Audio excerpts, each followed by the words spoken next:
Bueno, pues me llamo Juan Manuel Olarieta, tengo 59 años, soy nacido en Bilbao, en Euskal Herria, y desde el año 79 he ejercido como abogado en la defensa de personas que han sido represaliadas políticamente, pues así como he hecho trabajo también en los barrios de Madrid con la coordinadora de barrios, con el grupo de Madres contra la Droga, en defensa de presos sociales, de toxicómanos, de inmigrantes. Y también he ejercido en Europa en defensa de miembros de la Brigada Roja, de la fracción del Ejército Rojo, de grupos como Hezbollah, en procesos de extradición. Y bueno, pues he sido también represaliado como consecuencia de mi defensa de todas estas personas oprimidas y perseguidas.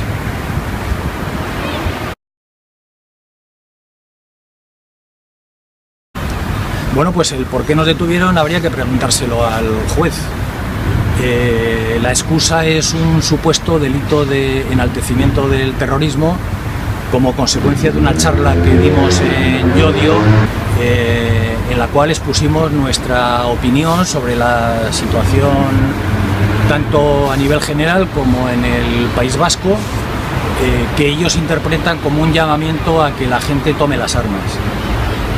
Nosotros, por nuestra parte, o en lo que a mí concierne, yo lo que he puesto de manifiesto es que yo no llamo ni tengo que llamar a nadie, ni tengo que decir a nadie lo que tiene que hacer, ni en lo que se refiere a la lucha armada, ni siquiera en lo que se refiere a la lucha. Los que están llamando a la lucha y los que están llamando a la lucha armada son los explotadores, son los capitalistas, son los fascistas con su política represiva y antiobrera. Entonces yo lo que digo y lo que sostengo y lo que manifiesto es que si no hay un cambio fundamental en este país, la gente se va a levantar, va a luchar con todos los medios que tenga a su disposición. Pero no porque yo lo diga, ni porque ninguna sigla, ninguna organización, ningún partido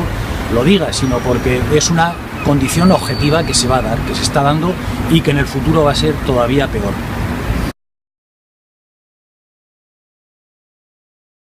Mi detención se debe a que se está reorganizando un nuevo movimiento de lucha.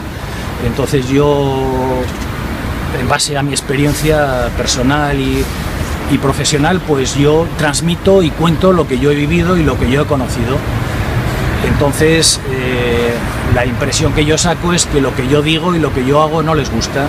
y como no les gusta, pues tratan de retirarte de la circulación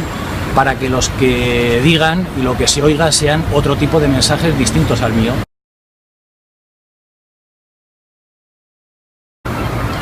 Bueno, pues la represión es una de las tareas y de los aparatos fundamentales del Estado. Al existir un régimen de explotación como es el régimen capitalista, la miseria de las masas, de los trabajadores y de la población en general es cada vez mayor, y el Estado no tiene otra posibilidad para contener ese movimiento que poner en primer lugar cada vez más, de una manera más abierta y más clara, pues la represión, lo que son las detenciones, lo que es la policía, lo que son los jueces, las restricciones de los derechos y la anulación completa de las conquistas de la clase trabajadora. Entonces, la represión tiene dos caras distintas. Tiene una cara abierta, que es esa, la de las detenciones, la de los procesos legales, y tiene otra cara encubierta, que es la persecución y la campaña sistemática de intimidación por parte de los aparatos represivos del Estado respecto a las organizaciones y a los colectivos sociales. Finalmente hay un tercer apartado, que es una prolongación del primero, pero de una manera encubierta, que es la actuación de las bandas fascistas. En la medida en que el movimiento revolucionario antifascista crezca, la actuación de las bandas fascistas, de los grupos fascistas, como se está viendo cada vez más, va a continuar también en aumento. Entonces, esas son las tres facetas fundamentales de la represión.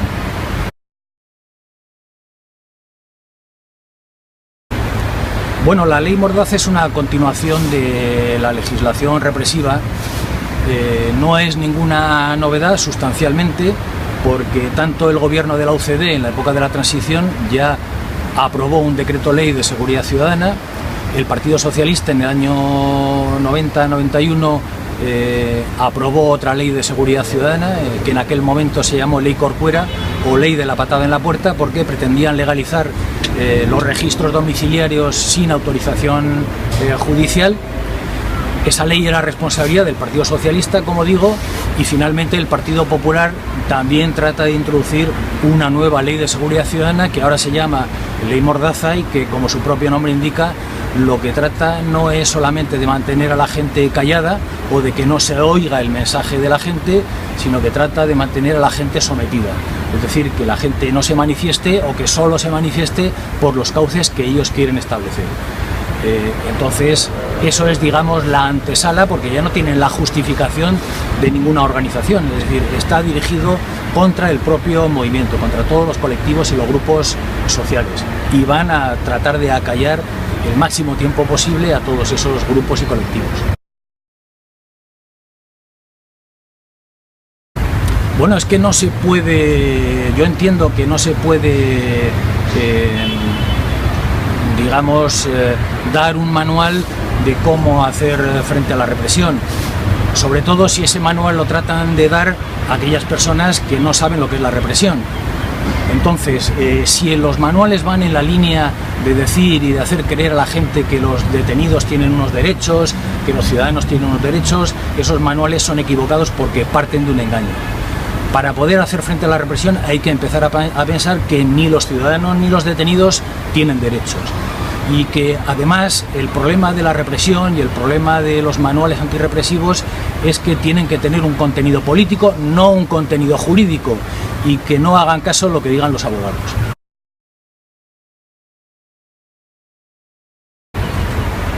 El sistema SITEL es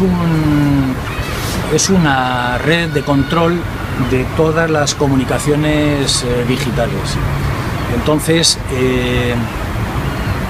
como toda medida represiva tiene dos caras. Tiene una cara que es a efectos de la persecución judicial, de crear o de iniciar un procedimiento y de tener grabaciones que lo puedan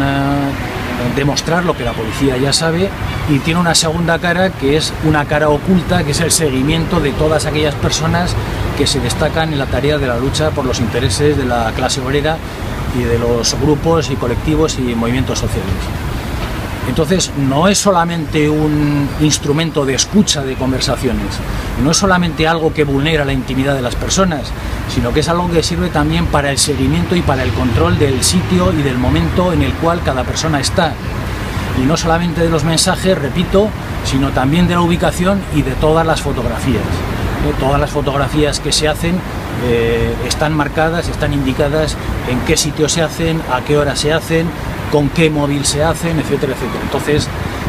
todos estos instrumentos nuevos, modernos de comunicación digital, hay que tener mucho cuidado y hay que saber bien cómo utilizarlos, porque efectivamente son útiles, pero siempre siguiendo unos criterios claros y que la gente sepa qué es lo que tiene en sus manos. Bueno, la consigna de la amnistía no es que tenga una importancia actual, sino que siempre ha tenido una importancia, sobre todo en un Estado que es tan represivo como el Estado español. La consigna de la amnistía sirvió en su momento para crear una unidad popular en 1936, para que la República del año 31 cambiara su carácter, se convirtiera en una república popular, para que todas las organizaciones progresistas y antifascistas se unieran con un programa común y para lograr sacar a 30.000 presos políticos de las cárceles en aquel momento. En la época de la transición, la amnistía también tuvo un contenido fundamental. Las movilizaciones más importantes de la transición fueron las movilizaciones y las luchas por la amnistía. La lucha por la amnistía durante la transición demuestra que el movimiento popular puede conseguir y obtener importantes victorias, hacer frente a la represión. Lograron sacar a muchos presos políticos en aquel momento, y actualmente yo creo que el movimiento por la amnistía no solamente va a lograr sacar a los presos políticos de nuevo de las cárceles, sino va a conseguir articular un movimiento de solidaridad importante. no solamente para los que ya están presos, sino para los presos que van a venir. Y como esos presos que van a venir ya no son de una o de otra organización, no son de una u otra ideología, sino que van a pertenecer a todas las organizaciones y a todas las ideologías, el movimiento Pro Amnistía se va a poner otra vez en primer plano y el movimiento de solidaridad va a lograr otra vez unir a todo el movimiento antifascista en torno a una consigna fundamental que está directamente enfrentada al aparato del Estado y a la propia Constitución, cuyas disposiciones impiden al gobierno que conceda una amnistía.